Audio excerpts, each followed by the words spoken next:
اسلام آباد میں اس دفعہ مونسون کے اندر بارشیں ہوئی اور 2.5 گھنٹے کے اندر کہ 100 ملی لیٹر سے زیادہ بارش ہوئی. E11 جو ایک پرائیویٹ ہاؤسنگ سوسائٹی ہے اس کے اندر ایک واقعہ ہوا. ایک سٹریٹ کے اندر اس گھر کی دیوار ٹوٹی اور گھر کے اندر پانی گیا اور افسوس کے ساتھ 2 ڈیتھس ہوئیں. CDA نے 2012 کے اندر اس کی باقاعدہ اجازت دی تھی کہ اس سٹریٹ کے اندر جو نالا تھا جو پیچھے 70 سے 80 فٹ چوڑا نالا آ رہا تھا اس کو کم کر کے 18 سے 20 فٹ اس کی وڈتھ کی گئی اور اس کے بعد کو اس جگہ نہیں روک دیا گیا, اس کے اوپر پراپر لینٹر ڈال کے اس کی ایک چھت بنا دی گئی. ممبر پلاننگ سے لے کے ساری اس چین کو ہم نے کل چارج شیٹ کر دیا.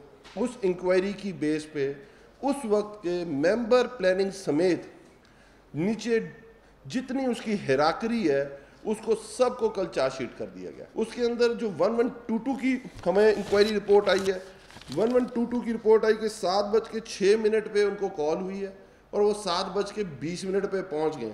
تو اس رپورٹ میں سے اس کو نکال دیا گیا.